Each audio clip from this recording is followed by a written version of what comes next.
How are you doing? Good. Woohoo! All right. All right. How many of you use a computer almost every day? Okay, cool. How many of you use a computer with a huge amount of memory, like, for example, 1,000,000 gigabytes? Ooh, how many of you now think, I don't have a flipping clue about computers? Okay. Well, really, that computer would be amazing, wouldn't it? I mean, I would like to have that. Think of the ability, all the information, all the stuff that you can store in there. It would just be awesome. The really cool news is we don't have to wait for that computer at all, because right now, you're walking around with 1,000,000 gigs right here. Now, process that. How powerful that is, how powerful you are. That immense ability to learn massive amounts of information. Think about that. In an earlier TED Talk, Sal Khan, the very compassionate mastermind behind Khan Academy, made a very compelling statement. What he said was, and please think about this, we can all learn calculus, organic chemistry, any subject through mastery learning. What is mastery learning? Think Confucius, Socrates, Blaise Pascal, Marie Curie, George Washington Carver, Bill Gates, Lady Gaga, LeBron James. All individuals who took an ability and developed it over time, incrementally. They perfected one stage at a time before moving on to the next until they owned it. It became theirs. We've established we all have this ability, okay? Right here, 1,000,000 gigs. But ability requires effort. We have to develop it. It doesn't just happen. And here lies a huge misconception. I've seen this in a lot of students, a lot of adults. Carol Dweck is psychology faculty at Stanford University.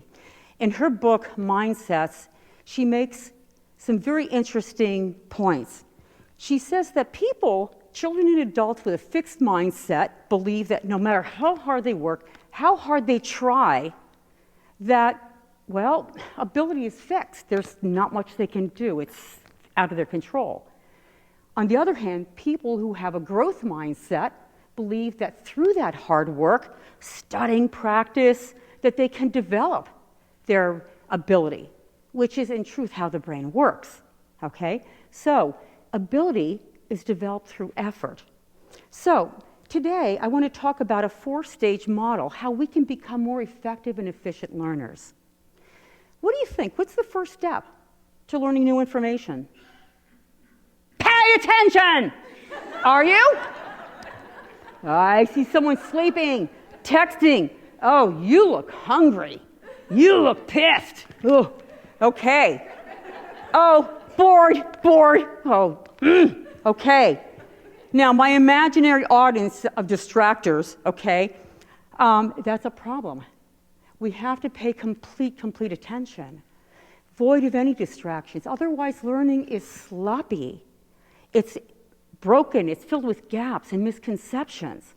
We have to pay complete attention. I want you to imagine this. We're sitting in a class, okay, it's biology, and we're all taking notes. The professor is lecturing and we're taking notes, okay? I've got my handy cell phone over here.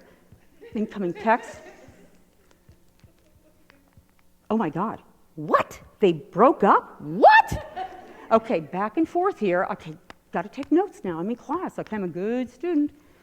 All right, hold on. I've got to answer this. This is shocking. What do you mean they broke up? They've been together forever. How could this be? Hurry up, let me know.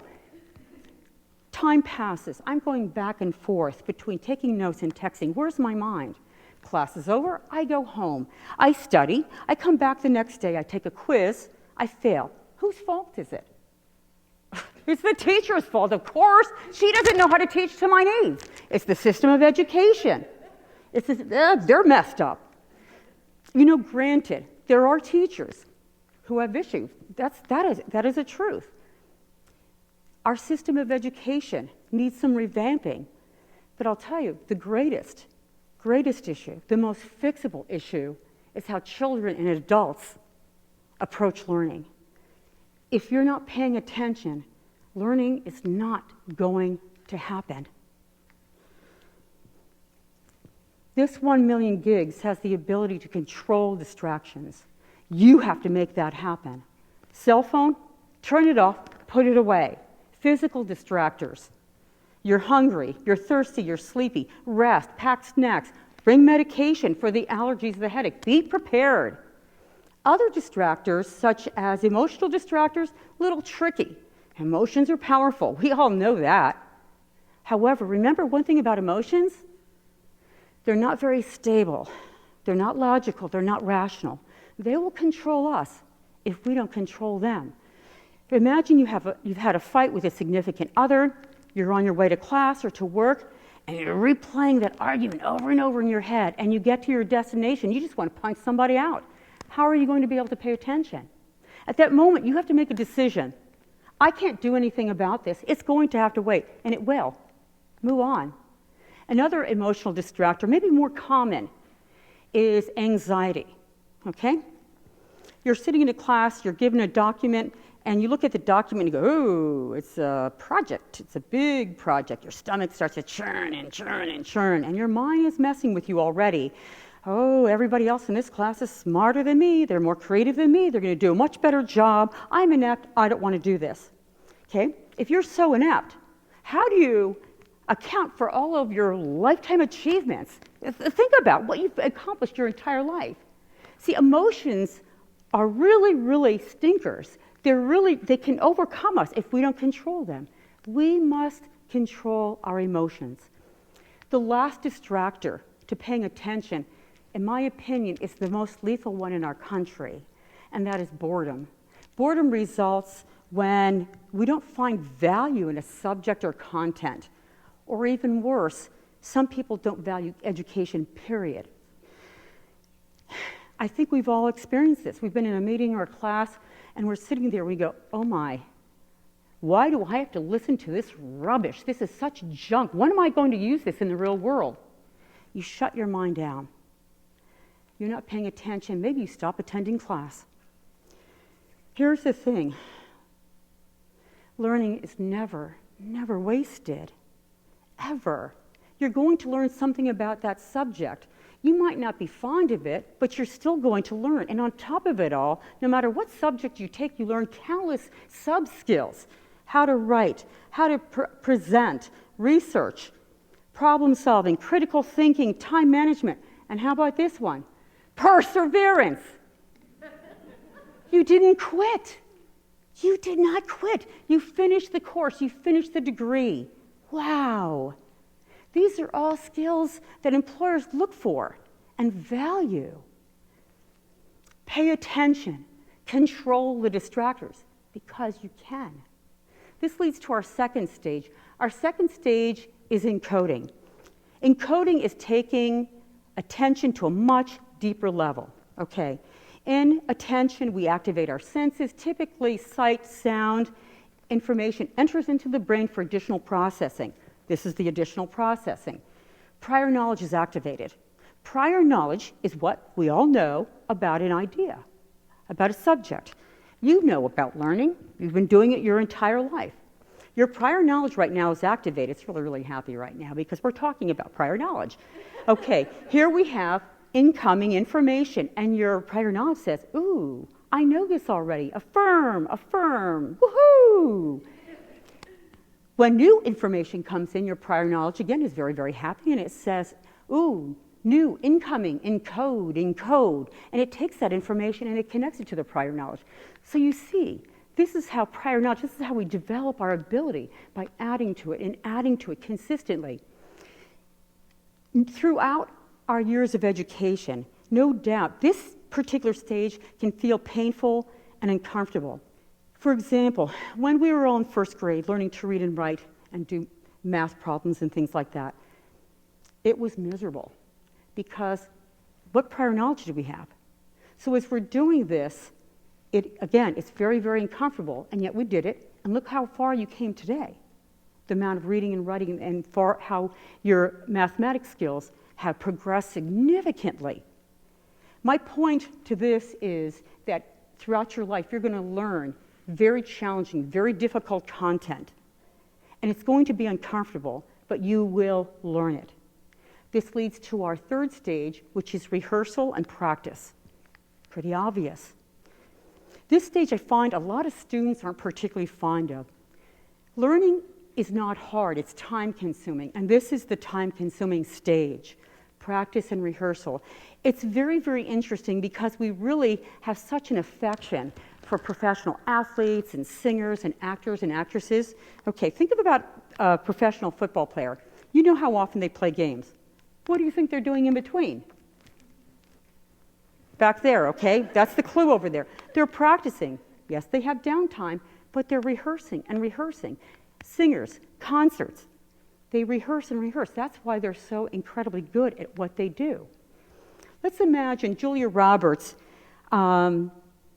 is given a script. She's in a new movie, okay? She has a script. She goes home, practices it, comes to the set. They're ready to start filming. And she gets in place, and what's she going to do? Is she just going to wing it? Is she going to make up the lines as she goes? You know, of course not. She has to recite the script verbatim, precisely as it's written, or else she's going to be fired. How are we, as students, as learners, any different from an actor or an actress? Our script comes in the form of a lecture, of notes, of writing. I'm going to say this, textbook, textbook, textbook. Read it. Not just once, several times. Please understand, this is our script as learners. You've got to know it. You've got to master it so that when you go to perform on a test or in your career, you shine because you can. And this leads to our fourth stage, which is mastery and maintenance. Mastery and maintenance is actually the kind of the fun stage because by this time, we're comfortable with the information. We'll feel good about it. We're also pretty self-confident.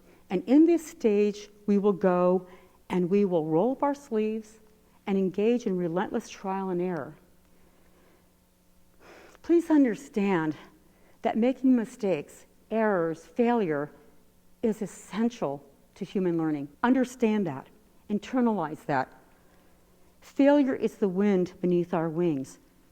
Without failure, we don't know what anything is.